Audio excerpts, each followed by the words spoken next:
The following episode may contain explicit language and spoilers. Listener discretion is advised. This has got to be it's probably got to have one of the biggest fan bases out there. 100%. Definitely. And it's been around. I did some light Googling. Oh. It's been over 40 years. Yeah, it's very well established, isn't it? Very well, I say loved, and very well sort of not so loved in some areas as well. Like all fandoms are. Every fandom has light and dark sides. Yes. See what I did there?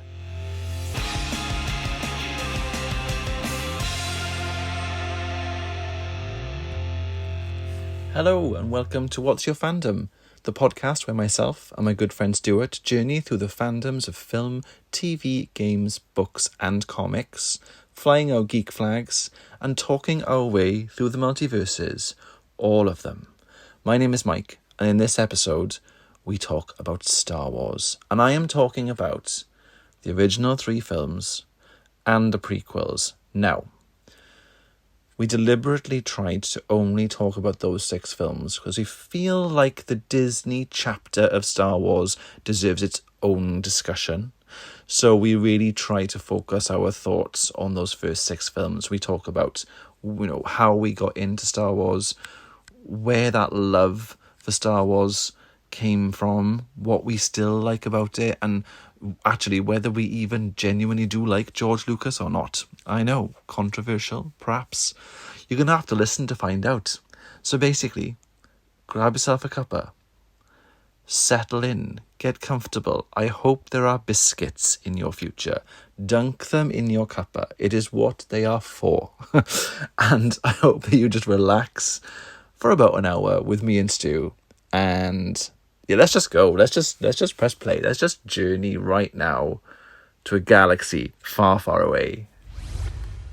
Yeah, I think it was interesting, right? Because I had a look at where Star Wars kind of started in its development. Okay. And where it sort of ended up before they released the first film. And it's crazy to think that obviously it was groundbreaking, and I appreciate that. But I don't think people realize how many sort of changes that it went through, before it even sort of got off the ground. Okay. It was actually tell me. Right, okay. Well, from my understanding, and when I say my understanding, I just Google stuff. Yes. So, originally, it was going to be called Adventures of Starkiller. Ooh, that's a very different tone. Very different. And the main protagonist was going to be Luke Starkiller. Ooh. And it was meant to be this idea that, he's the one that will destroy the Death Star, so he's the killer of stars. But then I think they felt it was too aggressive. Or it is aggressive. Almost too, negative, maybe? I don't know. But they've got the original... I've got the original opening crawl here. No way. Okay, I love this. Are you going to do it in a Welsh... are you going to, Welsh it up? Or are you going to act it as if some sort of regal, very proper, posh actor? Yeah, I think that might be a better way. Okay, yeah, actor. Take it away, Stu. Take it away. Right. I love this. Okay. Until the recent Great Rebellion, the Jedi Bendu were the most feared warriors in the universe. For 100,000 years, generations of Jedi perfected their art as the personal bodyguards of the Emperor. They were the chief architects of the invincible Imperial Space Force, which expanded the Empire across the galaxy, from the celestial equator to the farthest reaches of the Great Rift. Now these legendary warriors are all but extinct. One by one they have been hunted down and destroyed as enemies of the new Empire by a ferocious and sinister rival warrior sect, the Knights of Sith. We're heavy in it. That's quite epic. I quite like the Knights of Sith.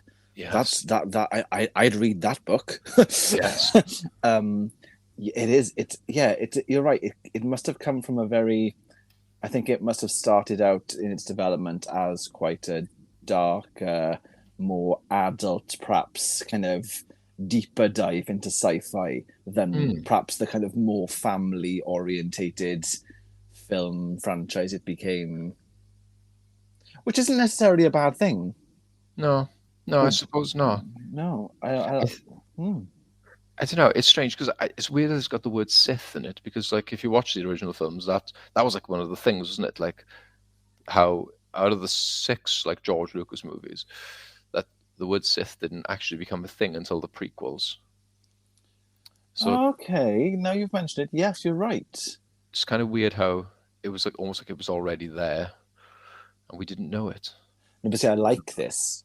This happens a lot in, from the creative perspective, where people have done so much thinking and storyboarding, perhaps even sometimes just in their brain, but like, or filling up notebooks of information about the characters and potential things to happen in the future. I quite like that. I imagine that process is really satisfying, and having all these like secrets that nobody else knows about. Yeah, But it's interesting that they mentioned the Sith there and then don't till later on. I wonder what that was about. Maybe they just realized they had such a great villain in Darth Vader, and later on the Emperor. Perhaps they thought that's all they needed, yeah, it's enough. because that's a lot of backstory then with Knights of the Sith and all that stuff. That's just a throwaway line unless it was going to be actually investigated in those films. Do you know what I mean? Yeah, that's true. I always wondered that. Yeah, I think I could do like the original films, but what I can kind of appreciate is that the even the actors were saying at the time when it is that like the dialogue wasn't great, especially in the early drafts. Apparently, like even I know Alec Guinness was saying like I don't think much of the dialogue of this, but we'll see how it goes. I don't know. That's a really terrible Alec Guinness impression. But the point is, he he didn't think much of the dialogue. I think it's because he was like a sort of like a theatre actor. Yeah. So But also, I can't, like, this is mainstream cinema now. This is what it is now. And it was obviously a massive hit, and it spawned all the toys and books and everything that came out around that time. The world went mad, absolutely Star Wars mad. But imagine from an actor's point of view, when you get the scripts full of all those words that don't mean anything. yeah, Like they wouldn't have had any context at all, talking about Clone Wars and stuff like that. And we're talking from a point of view of so much exists now from Star Wars along the franchise. It's huge. yeah, I can imagine just reading this stuff and being like, oh, having to. I can't imagine being an actor really at that point and having to credibly give a performance and believe and know what the hell was going on. Although the good thing, yeah, exactly. But the good thing about it having been back then was that a lot of it was done practically in terms of effects and things. So they would have actually been able to tangibly be there with aliens and beasts and all those things, rather than sitting in a green cube in a big green warehouse having to pretend that, and then everybody else does everything else afterwards. You know what I mean? So that might have made a more positive acting experience, I'm guessing. So.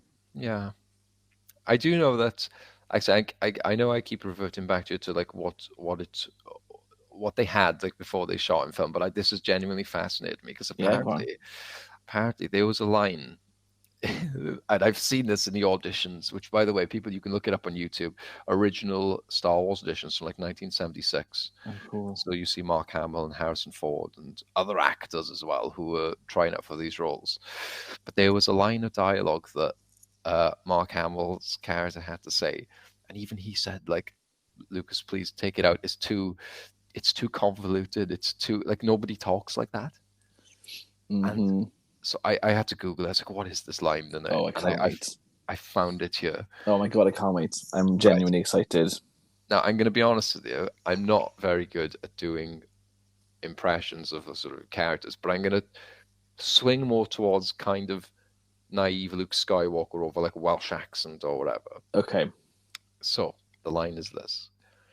But we can't turn back. Fear is the greatest defense. I doubt if the actual security there is any greater than it is on Akai or Solus, and what there is most likely directed towards a large-scale assault.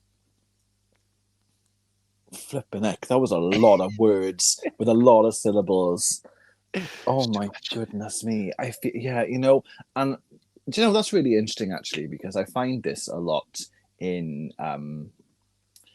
I don't know if I've ever told you, but like I have dabbled in writing in the past, right? Okay. And I know that you've written a children's book, haven't you? And I've dabbled in writing, and it's something I've always wanted to be an author. And I think one day I'm going to swing back around to that, hopefully, because you watch all these things, you get these ideas, and I feel like I'm quite a creative person, so I feel like it's something I could put my hand to properly, and I will get there. Anyways, this isn't a random tangent, but one of the things that one of the pieces of advice that I remember reading online about dialogue, especially, was to read out loud what you've written and see how it sounds and how it feels like in your mouth. Because like you can write all these words in silence, thinking that makes complete sense, and you're putting it across your point, and it's hitting all the buttons. But until you've actually said it out loud from a human point of view, you're not going to know if it flows right. And actually, that's the true of any sentence that you write. It isn't just of dialogue. You should read it all out loud, so every sentence can be heard. You can hear the rhythm and where you take a breath. Are there too many words? Are you using too many silly adjectives when you could just use a really simple one to get your point across? That kind of thing. Yes. And that's what struck me with that then, was that flipping heck, he was enjoying the sound of his own pen then, wasn't he? Yes, totally. Oof. Yeah. I've always considered dialogue to be like one of the harder aspects of writing. Yeah, I think so. I think script writing fascinates me. I've got a few script books, and it fascinates me because the difference between the writer writing the words and the actor performing the words is so huge, and yet they are inseparable. And I really find it interesting to think, like, I wonder if the writers of these scripts of George, I wonder if he sat there with a voice. He obviously had a voice in his head for Luke at that point.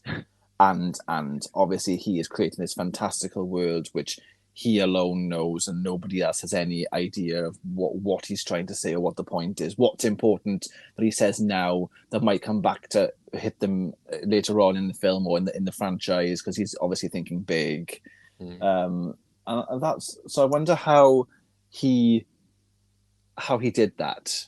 That is fair play. That is a talent. That is genuinely a talent. Yes.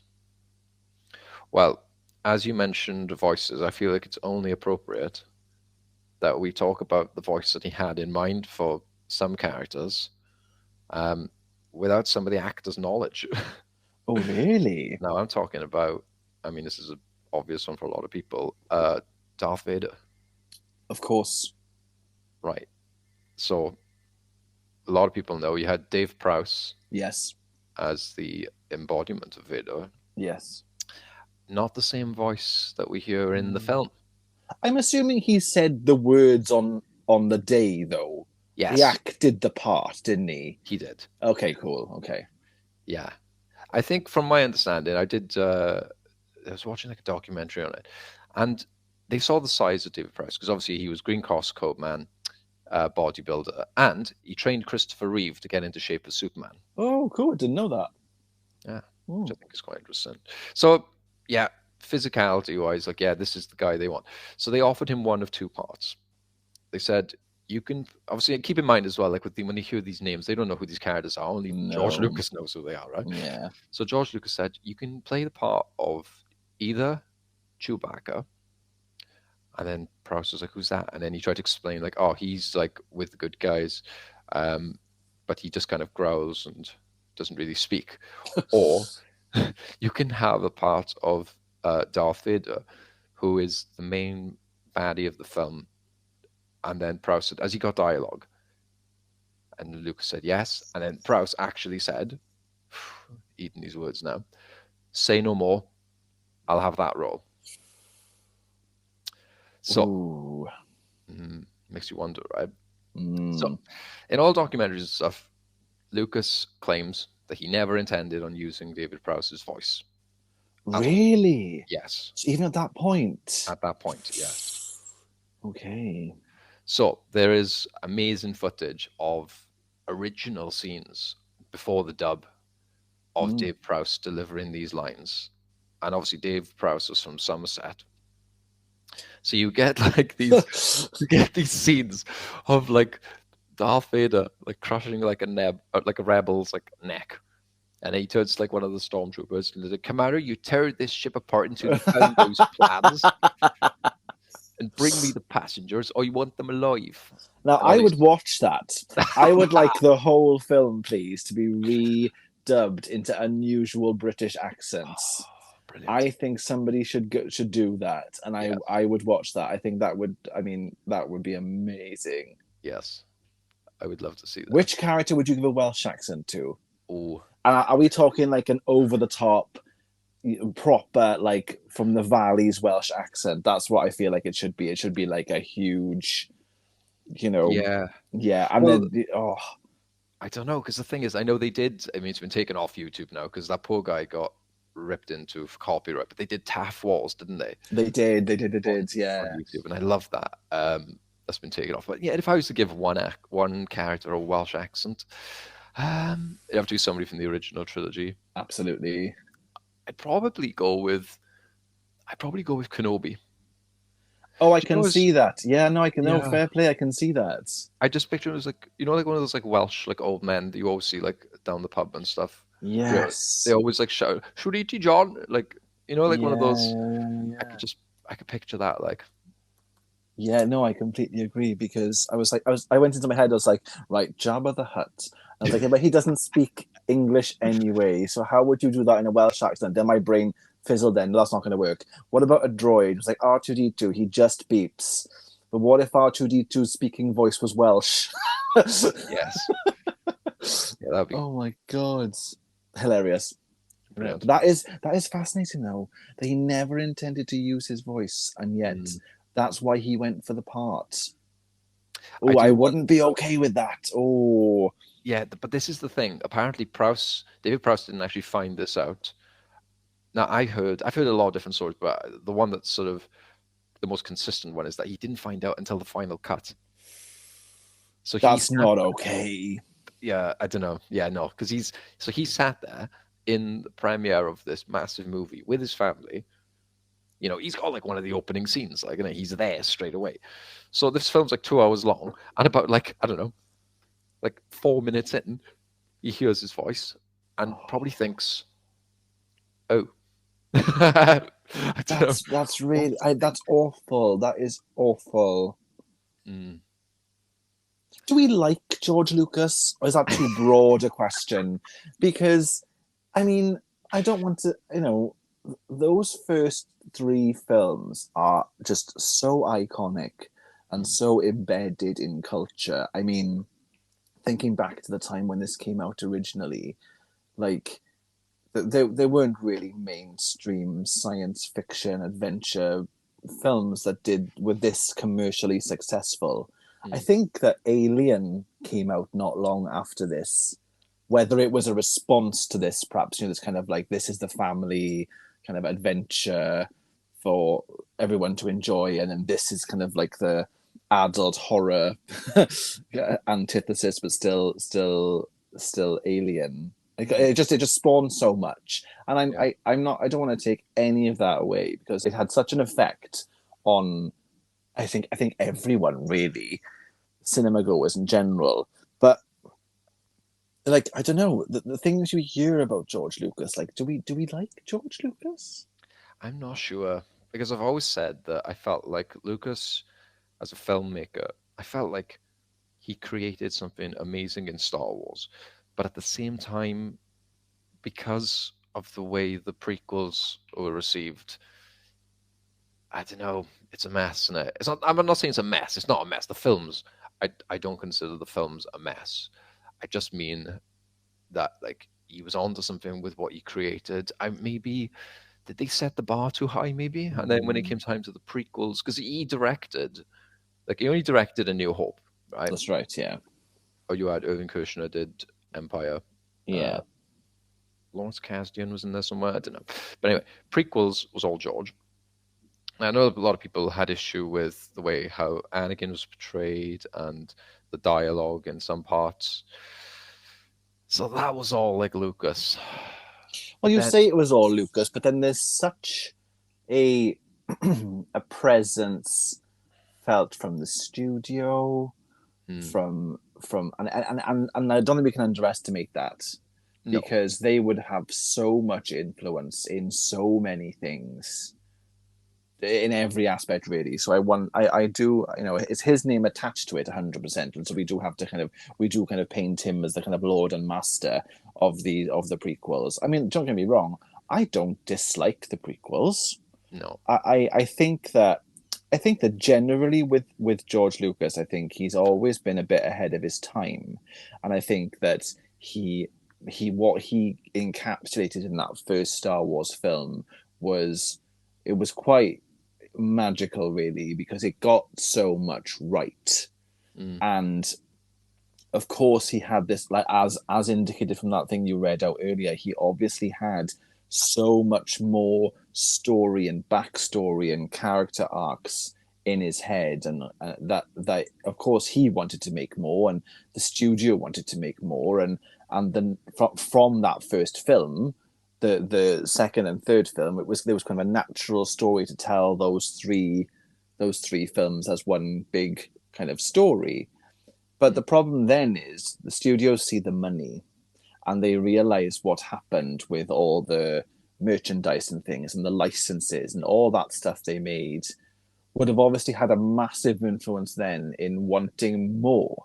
Yes. So of course, I think, so before we got The Phantom Menace, though, we got the re-releases, didn't we, of the original Star Wars films with new effects. Yes.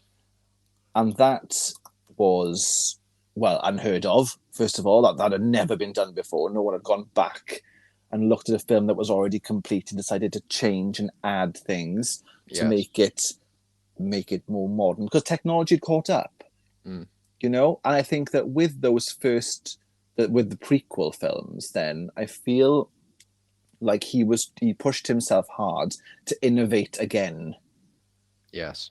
And hence all the use of CGI, which has probably been discussed a lot online, and how it was all a bit too green screen. But then, having said that, right now everything is being made like that. Yeah. I mean, the technology is continually evolving. I'm thinking about things like the Batman, and that was done with all those screens, wasn't it, around the set, so they could see what they were looking at, but they weren't actually there. Yes, that's right. So that's kind of a really weird amalgamation of the two. But I mean, he's constantly been setting the bar, and I think that the way, if only TV and film had the technology back then when Star Wars was still the original idea, that perhaps those prequels would have existed in a different way, perhaps like a Netflix 6-part special or something, or Disney Plus doing a limited series, do you know what I mean? A 3-part hour-long thing or something, telling the story of Anakin. Yes. And I think that is where I think, you know what, the story isn't bad, but it's all the fluff that they added into the story to build it up to be a second trilogy, because the studios knew that worked the first time. Yes. Really, what would have been braver for George to do would have been to be like, no, we're going to tell it on telly, and we're going to do it just direct to TV little series of films, but as a TV show, but they're going to be like little mini films, and it's all going to build into one great big story about Anakin. Wow, can you imagine that? No, exactly, and putting his money into the same technology, but being like, no, you can release it in the cinema if you want, but they're only going to be 45 minutes to an hour long each. Yeah. Imagine having the kind of the clout to do that. God, yeah, that's a risk, isn't it, right there? Huge risk. Yeah. Huge risk. I mean, less so now. TV is where all the like really good stories are happening. Yeah. Yeah, it's mad, isn't it? I think the thing is with Star Wars is that, like, especially with the prequels, as you said then about there was a story to tell, isn't it? Which really was the sort of rise and fall of Anakin. Yeah. But what kind of perplexes me is that, like, with the prequels, episode 1 especially, I know you had Jake Lloyd as Anakin, so you cast in Anakin there as, like, he was about 9 or 10 years old. I think what I don't like about that film in particular, the pod race scene. And the reason I don't like the pod race scene is because you kind of need it. I feel like, obviously, the whole point of the pod race scene is that that's what wins his freedoms, isn't it? Which allows Yes. him to leave Tatooine and go to Coruscant, become a Jedi. But I hate the fact that, when I'm watching the film, it's kind of like, oh, I can't even skip this part, like, because this is kind of crucial to his backstory. Yeah, it is. I think it's a weird sort of choice to have that, but yeah, It's also strange as well, because I think I don't want to digress and moan too much about the prequels, but it is an interesting thing that a lot of the cast from that first film were only in the first film. And that, whereas the original trilogy had that consistency of those main characters, and then adding to those characters and bringing new people in, that it just made it bigger and bigger. Whereas this, you had to start again, and then you had to start again, and that was sort of okay, like what they did with Rogue One was brilliant, because that was its own set of characters at its own time. It was a one-off, and that was that. And I think that Phantom Menace could work like that if we'd had it just as a one-off. Do you want to see this? And then just done a duology of Anakin's story. Yeah, that'd have been interesting. That perhaps I think it would have been really lovely if George had more power and control over the studios at that point. Because no doubt he was given a lot of money. Of course, to make those films, and he wanted to tell the story. This is his story, and ultimately, I imagine, like, with licensing and stuff, they probably would have told the story without him. Yeah, totally. You know? I do wonder then, if you think about episode 1, is there anything that, like, I mean, out of the prequel trilogies, I consider episode 1 to be, like, the weakest, but I just wondered, is there anything for episode 1 that really stands out for you that you, like, really enjoyed? Do you know what? I'm going to put this out there, okay? I think episode 1 gets a worse rep than it deserves. And a lot of my friends at the time, because bearing in mind, I went to see episode 1 in the cinema when it was released, because I'm that age. I went to see actually, funny enough, I went to see the remastered 70s films in the 90s as well, because I was around when I was going to the cinema. So I got to see them on the big screen with those new effects for the first time. And I remember that being a really, really great experience. But a lot of my friends thought, like, the Phantom Menace was kind of like the shit one. And then the story started again in Attack of the Clones. And that's what everyone wanted to see. It was a fine film. Phantom Menace is okay, but it's not a Star Wars film. And they all thought Attack of the Clones then was a Star Wars film, rather than just being a film on its own. And I have a bit of a contrary opinion to that, because I thought the Phantom Menace was actually all right. I mean, yeah, okay, as a kid, again, these franchises have to bring in a new generation. That's the whole point of the fandoms continuing, is that you have to restart it for a new audience to come in and enjoy. And I think the Phantom Menace, imagine being a kid and watching this little kid in a pod race, like, that would have been awesome. I mean, I had just missed that. I wasn't quite that age, but I don't mind it. And the Phantom, I quite like. I think that Liam Neeson gives a really good performance, and I think that Darth Maul is a really, really cool villain. I do, and I thought it was nice to see this little boy who was like, oh, has he got powers? And bearing in mind at that point, think about prequels. Like, that word, did they invent it? Yeah, because the sequels were always a thing. Make a new one, it happens afterwards. But prequels, did they really exist before Star Wars did it? I don't know. Off the top of my head, I can't think of, certainly not a mainstream thing like that where they've gone back and told something. You had flashbacks in something that was happening currently, but you didn't necessarily build a film around what happened before those films. No. So, credit where credit's due to the Phantom Menace for doing that, and actually, it did reignite interest in the whole fandom again. Yes. and generate all that excitement. And so I think The Phantom Menace does have its place. I Yeah. think it's quite a good Sunday afternoon film, you know? I think it's like Sunday afternoon Star Wars. Do you know what I mean? Yes.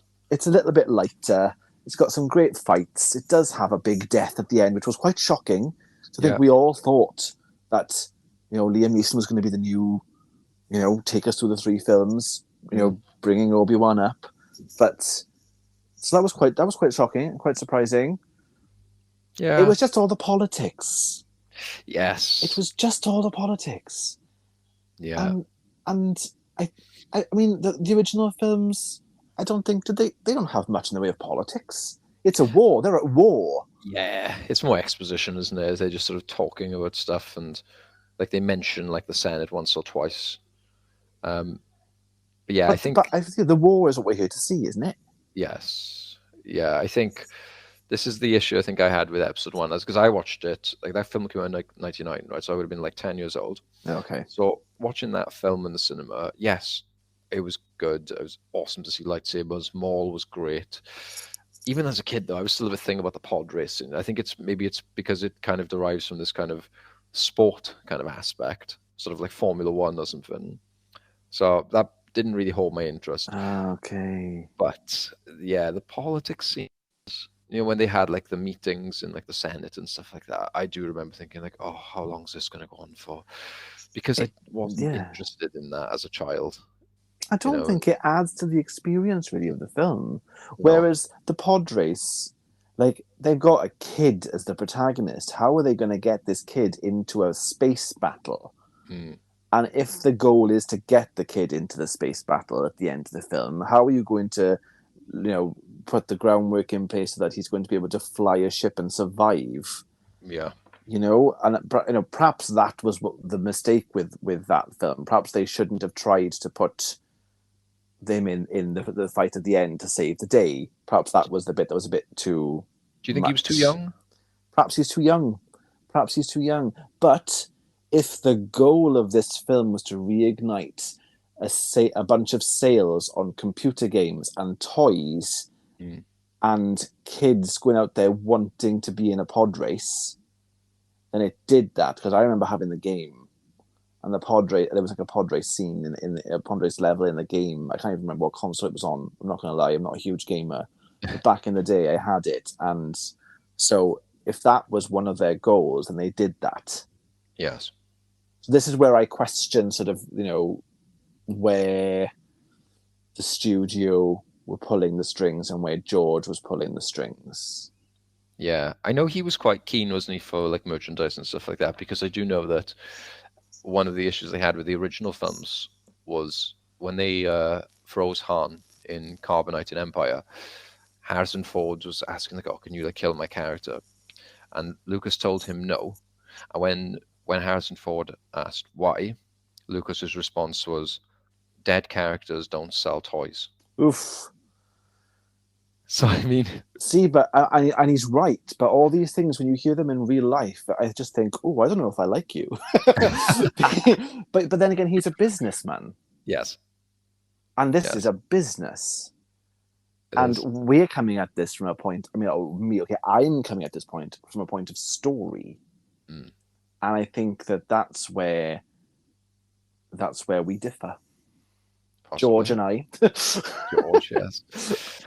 Yes. But those first 3 films, though, I mean, are they important to you? Yeah, I think so. I think like if they are like on TV and stuff, I can't help but watch them. I would never turn the TV over. So yeah, I would definitely I'd sit there and watch them. And I've always been interested in if it was a way. I know it doesn't sound really strange when I word this. If it was a way to watch it more. In that, obviously I know they've had loads of remasters and stuff like that, so I've watched all those. I watched the Blu-ray, but recently what I got to watch, somebody had lent me basically a version of the films where it was sort of a demastered edition. Okay. So what they had done is somebody had found all like original archived footage and deleted scenes, and they'd put them into a cut of the film in a way that they Ooh. make sense. Now, when you watch the original trilogy, episode 4's got the most recuts. So when you're watching the film, there are moments where it sort of cuts to like this sort of black and white or like sort of sepia tone kind of screen Yeah. where like these scenes play out. And I always remember one scene. They put it in the remaster, but they changed it a little bit. But in the original scene, when Han is at the cantina, he goes out to his docking bay 94, and Jabba the Hutt is waiting there to talk to him. Now, in the remastered version, it's Jabba the fat slug, and Boba Fett is next to him. They've CGI'd Boba Fett into it. Okay. Boba didn't come into it until Empire, right? But they've put him into this remaster on Blu-ray. But in the demastered version, when Han goes out, Jabba is not CGI fat slug or practical effect fat slug. He is just He's a man, isn't he? man. Yeah. From what I remember, he's in like a furry waistcoat. Yes. Yeah. So there's this scene playing out between them, and towards the end of the, I just remember like Han's like closing line. He walks off and he turns back, and he says, "Jabba, you're a wonderful human being." So that made sense at the time because he's talking to what looks like a human. But when they remastered it on Blu-ray, he's saying that to a fat CGI slug. Oh my gosh, I never realized that line. Yeah, but people say it makes more sense because it's Han. He's quite sarcastic, and He is. Yeah, you can get away with it. I get it. Yeah. But it was interesting to see, like I say, these original ideas, and like there's random scenes in A New Hope where it just cuts to like these like random droids, or like people just doing stuff it's just there. It doesn't add anything. It's just there. Like So it's fascinating watching that version of Star Wars. It's like almost like very original. It's about as original as you can get before like theatrical release and stuff. I do wish there was a way, to be honest, of being able to reinsert the deleted scenes into the film where they've been deleted from. Totally. If they already exist, there should be an option when you're watching these things, especially on Blu-ray or DVD if you go to the trouble of buying it. Yes. Because then you'd get kind of like your own kind of extended version of events. And the pace would be really different and really unusual. But if you just want to, like you say, absorb more, that would be cool. Yes. It always frustrates me with Return of the Jedi. They had that amazing deleted scene on the Blu-ray when it first came out, and I wish they'd slotted into the film. And it basically shows the opening scene where Vader is talking to his Imperial officers. He goes back into his chamber, and then he's communicating with Luke through the Force. And it shows, now obviously at the start of Return of the Jedi, you're in Jabba's palace, the droids have gone in first, and then Luke comes in after. So it basically shows, before that plan is instigated, Luke is sort of basically like fixing his green lightsaber. Okay. And there's this really cool scene where he's got Vader's voice like in his head, sort of tormenting him, because don't forget, in the last film, he just found out he was his dad. So I think the implication is that he's had Vader's voice inside his head for all this time, and he's trying to come to terms with it. So yeah, this scene, and a lot of people, I'm sure you've seen it as well, like he's making his green lightsaber, and you see him screwing something into the hilt, and he ignites it, and you see like the green blade there for the first time. I don't think I've seen that. What? I don't think I have. I'm going to have to go back and find that. You have to, it's a deleted scene. It's not, when you watch it on Blu-ray, it's not in the final cut of the film. It might be on, I'm sure it's on YouTube, of course it is. But yeah, so this scene takes place like before, because he puts the lightsaber into R2 then, and then obviously before he goes off the diving board above the Sarlacc, that's when he retrieves the lightsaber. But yeah, like scenes like that, it's like, I wish that was in the final cut of the film so you could see it. It might be a little bit like disjointed. It might not quite, in terms of sort of scene transitions, it might not fit, but it'd be cool to see it in the film. But it's quite good characterization of Luke at that point, because you do kind of wonder how he's been dealing with the fact that his father is alive and is evil. But then there's the bit where he senses good in him as we move along. But you do, because obviously time does elapse between each film. Yes. But it would be, I think you're right, because a lot of the other characters, he's our hero. He's the one we're watching, really, and the other ones around him are already so full of character. Do you know what I mean? Like, a lot of the times, I think in a lot of films, the hero can sometimes be a bit bland because they're the Yes. hero, and everybody else around them is the interesting ones Yeah. that jump off the screen or the page. And I think so. I think actually more about Luke in that respect would have been really good. Mm. Yeah, I think so. But I do have to say that when I do watch Return of the Jedi, it is almost Sunday afternoon Star Wars as well for me a little bit. It's Mm. got a comfort. I think I must be drawing on that from my childhood of watching it and getting the DVDs for the first time, and then getting the both versions, and then this new version, and watching the special effects, and getting my own DVD player in my room and being able to watch it myself whenever I wanted to. So there's probably a nostalgia built in for Yeah. it for me, as I'm sure there is for a lot of people. But there is something like um, there's something quite warming about that the Return of the Jedi film. Plus, it's the conclusion, isn't it? And obviously, we beat the bad guys. Yes. Spoiler from a long, long time ago. But of the three then original films, do you have a favourite? Well, strangely, Return of the Jedi was my favorite for like a really long time, and I think I always heard people saying like, "Oh, Empire's the best," and I I do agree with them to an extent. But I think I don't know what it was. Return of the Jedi was just always one I sort of went back to. I think it's because like Return of the Jedi, although the film goes really quick when you watch it, Yeah, the runtime, I don't know if it's like less. I don't know. It just feels like it goes faster. Maybe it's a better pacing. maybe. But I think because you got the Emperor in it, and it's really the first time you see the Emperor in his full glory. And like Ian McDiarmid, like is just amazing as the Emperor, really theatrical. Mm. I also like the idea of Luke, the way like Luke looks in that film as well, with like his, he's got that black suit, you got the green lightsaber. You Yeah, look at like his arc from episode 4. He goes from this sort of very naive farm boy, right up to like pretty much Jedi Master. And so I think I enjoy watching that film because you look at Luke and you're like, oh my god, look where this kid started, and look where he is now. This is the guy yeah, that he went from, finding Obi-Wan by himself. He ends up blowing up a space station by the end of episode 4. He's quite new to this whole like rebel thing. You had his arc in episode 5. He just finds out that his father's like this crazy dark Sith Lord. And then episode 6, he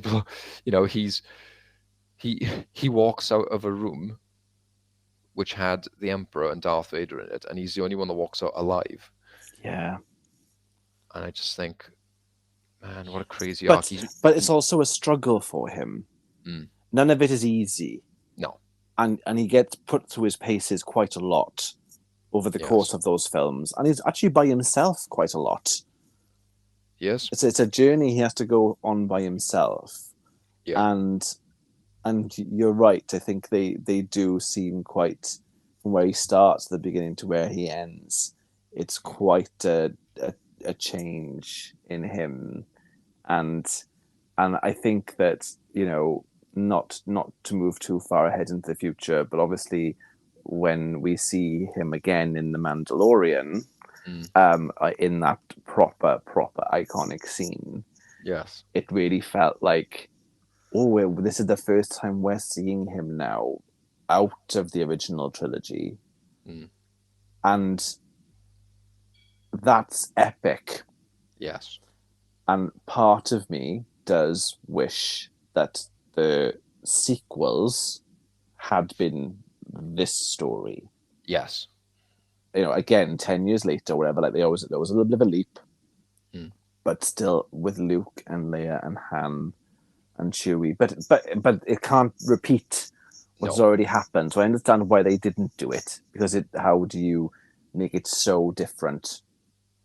there needed to be a bigger time gap, I guess, which is where the new films come into, which we'll talk about at a different time. But when Luke came back for that scene and it was there, I really did think, oh shit, this is what I've been wanting to see. Yeah. This is what I've wanted to see. Now he is a Jedi Master and he has defeated those villains, but there is still a universe in turmoil. And I think that's a really interesting starting point for other stories. I know they said, because they had Dave Filoni, because he was obviously the guy who did The Mandalorian, him and Dave Filoni did like Rebels and Clone Wars and stuff, but obviously him and Jon Favreau were working on Mandalorian and stuff.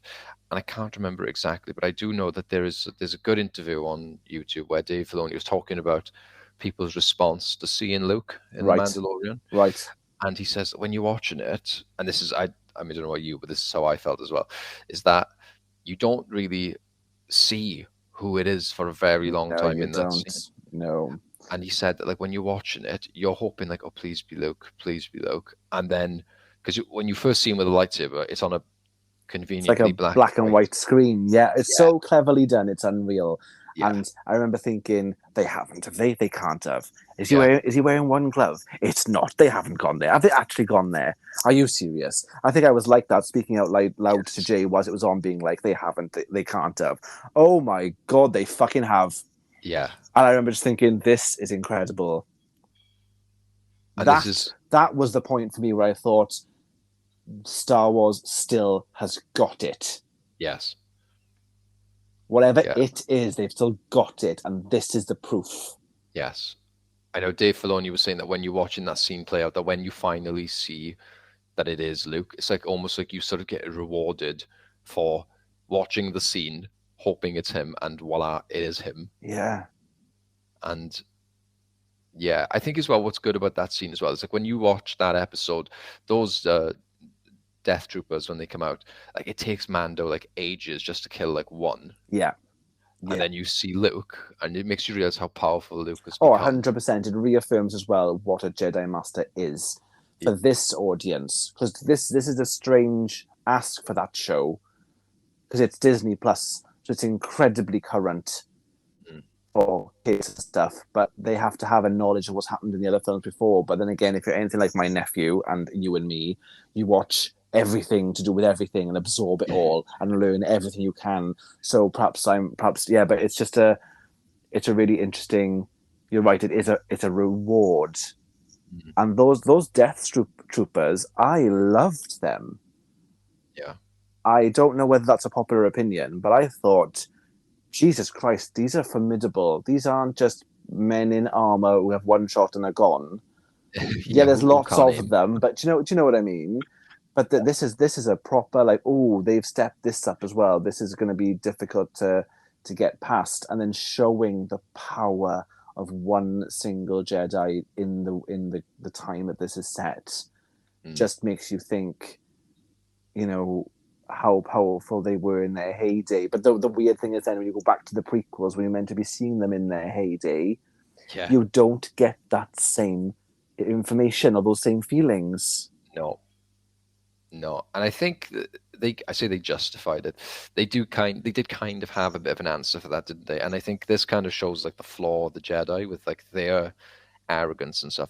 I think they just weren't prepared for the Sith because they genuinely thought like, "Oh, we beaten them, it's fine."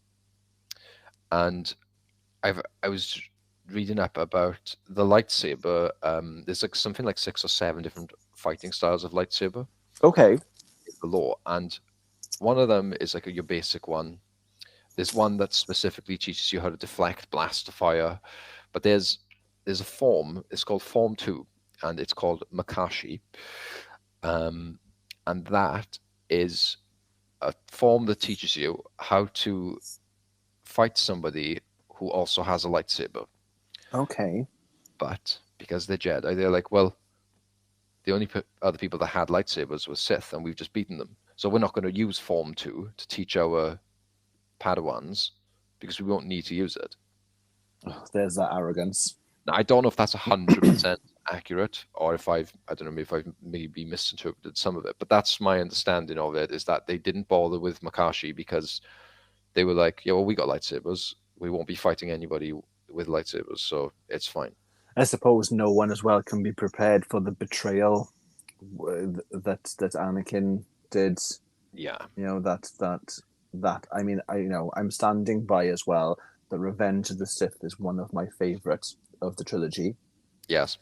It's what we all wanted to see all that time, and waiting all those films to get to it. It's what we all wanted. Yes. And it was probably singularly one of the best cinema experiences I have ever been to, because I went to the midnight showing.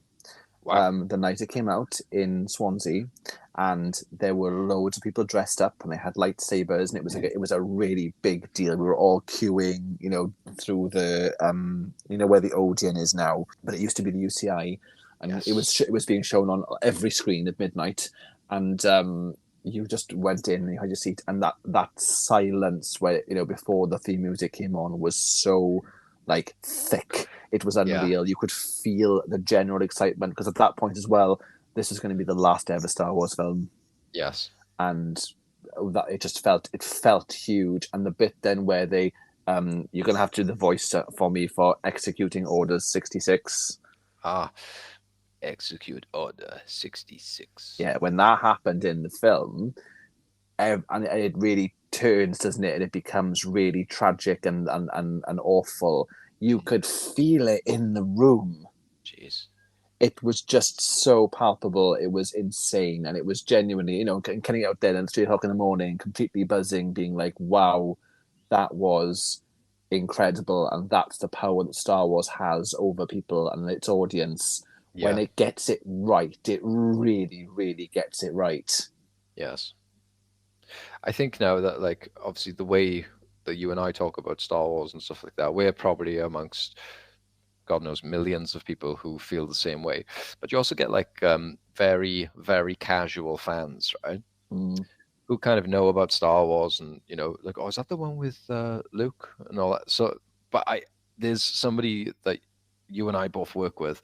I'm not going to name drop them, but I would say they're more sort of casual Star Wars fans. Okay. And the other than like the Disney stuff, they've seen the original films, but out of those 6 movies, the one they haven't seen is Revenge of the Sith. Wow. And I'm like, that's like, I would argue that I would say that's the most important Star Wars movie. It's the whole point of that prequel trilogy. Yes. It's the whole point. It shows you everything: the fall of the Jedi, the rise of Darth Vader, how the Empire comes to be. It's got everything in that one episode. And this person we work with just kind of goes, "Oh, I haven't seen that one." I'm just like, Wow. go watch it. Wow. That's unfathomable, isn't it? That the story wouldn't take you there, you know. But then, see, I find Attack of the Clones is a bit messy. It is. And, wanting to watch on after that, I feel like you're almost doing it out of loyalty to the fandom. Yeah. You want, because it's the last one, you have to watch it. It's the last one. And, Yes. and that's, and perhaps, so, from a story perspective, knowing what's in that film, it's amazing. It's still very high up for me. It's a good film, even with the politics. Yes. It is a good film, but it leads on. Oh yeah, no, Star Wars is one of those things, I think, where once you're in and you get it, it's hard to walk away from, and it's hard to ignore the impact it's had. Yeah. On everything. Yes. I think, George, like when you think about trying to like introduce people to Star Wars, I tried to get my wife into Star Wars. Okay. Now looking back, if I could time travel, right, I would do this over, because this is one of those things that once I'd sort of done this, I'd made this decision, I couldn't undo it. It was like the opportunity was lost forever. Okay. Because I was trying to decide, like, what order do I show her these films in? Do we do original trilogy and then prequels? Is she going to be watching episode 4? Like, who was his dad? Like, I didn't know. So I thought, I don't know why I thought this, and I really regret this now. I went, no, let's start with the prequels. Let's go in chronological order, episodes 1 to 6. Okay. And I think she got as far as episode 2, and she just went, "No, I don't think it's my thing." No. And I was No. like, "Really?" And then when she said this line, I know a lot of people have a lot of hate towards this. I personally don't have this much hate, but it was enough for me to eye roll, and I realized I've made a mistake. It's when she went, I mean, Jar Jar was cool, but and I was like, I've messed up. Oh. I was like, I've made a This mistake. isn't it interesting though? That's a really, I feel like that's almost a different whole different episode of the podcast we can talk about, because I would like to get into this into more detail. But the idea of the prequel, I think we should totally like find some other prequels and kind of dissect what makes prequels work and what doesn't. And Yes. you're right there, because I feel like even going as far as watching the Marvel films in chronological order, as in timeline order, not in release order, that would be interesting to watch once you've watched them and you are a fan. But I think the whole point is what the audience learns on the way. And I think that we're only ever really watching the prequels of Star Wars because we want to know how Anakin became Darth Vader, knowing what Darth Vader has already done. Yes. And I think you're right. I think that was a rookie mistake. Yeah. Which is one I can't. You can't take back. It's done. It's done. But A New Hope, though, I'm gonna finish on this thought, and you can give me your opinion too. But I do still think that A New Hope is actually probably my favorite. Yeah. Yeah, I think it is, because I think it's the start of everything, and it has an innocence, it has a darkness, it establishes the rules of the world and the law, and it has some great performances.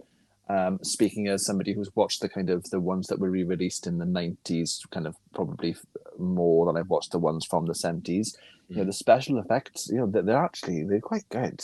Yeah. They still stand up today, and I don't know what Disney Plus has done to them, but they look absolutely fantastic on HD or 4K, whatever it is, on Disney Plus. I don't know what it is, but they've done this amazing job of upscaling that stuff.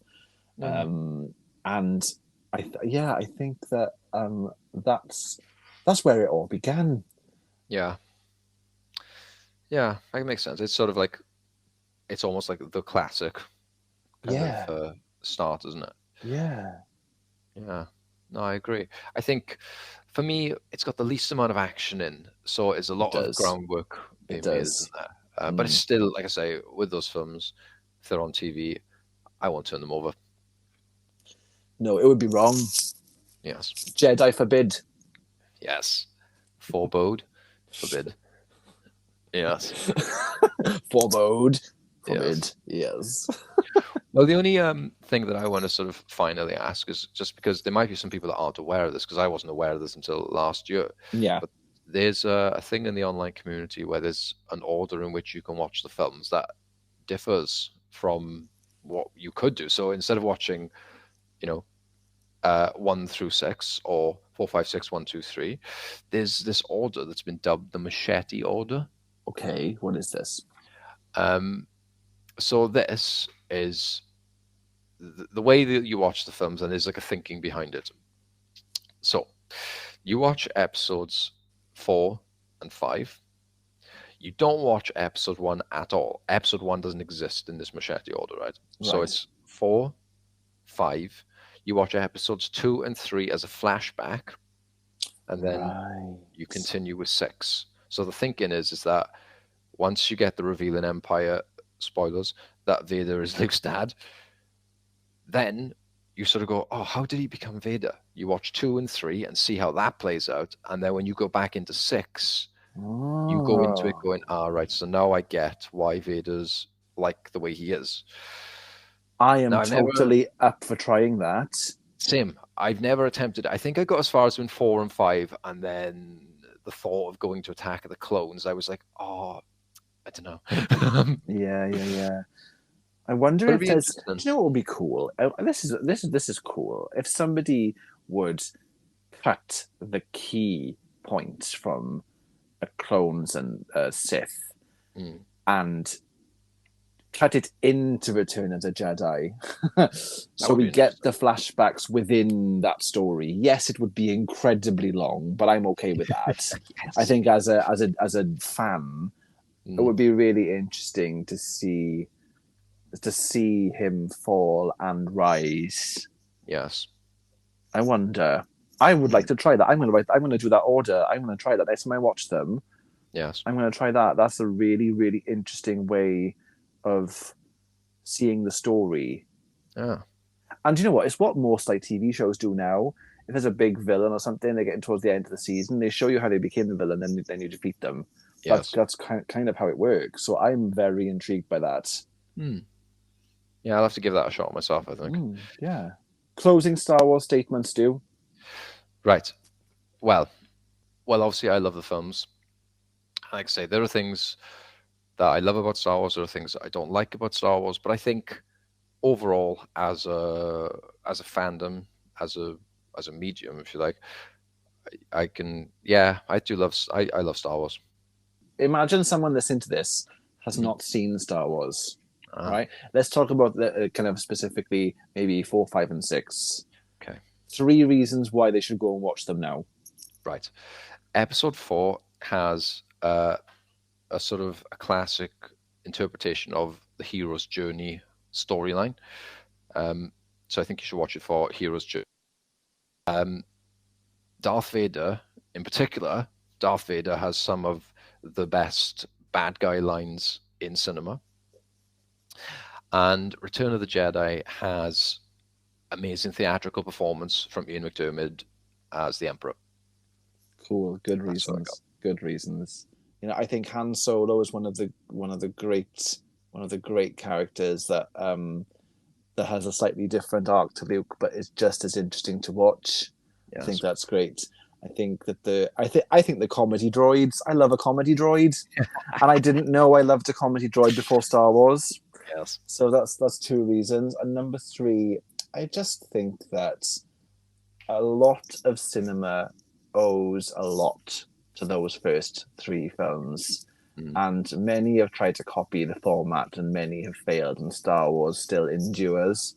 Yes. And I think that you should watch them to see that and understand. Are we going to end on a movie quote?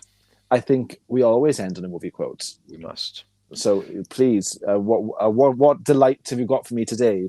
Right. Well, the delivery is still the same. Deadpan Welsh. Yep, fantastic. Welsh. Right. So here's the quote. You know, I'm something of a scientist myself. Ooh. Stuart, that was good, but you may have stumped me. I normally understand what it is, laugh. Yes. I'm right there with you. But right now, I'm drawing a blank. Wow. It could be I just need coffee. Could be that. Yeah. May the force be with you, Stu. May the force be with you.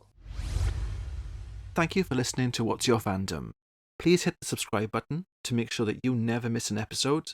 And if you could leave us a review wherever you listen to your podcasts, not only will we be your bestest friends forever, but it will also help other listeners to find us. You can follow us on TikTok and Instagram, where our username is @fandompod, and on YouTube, just search for What's Your Fandom. And we will catch you next time.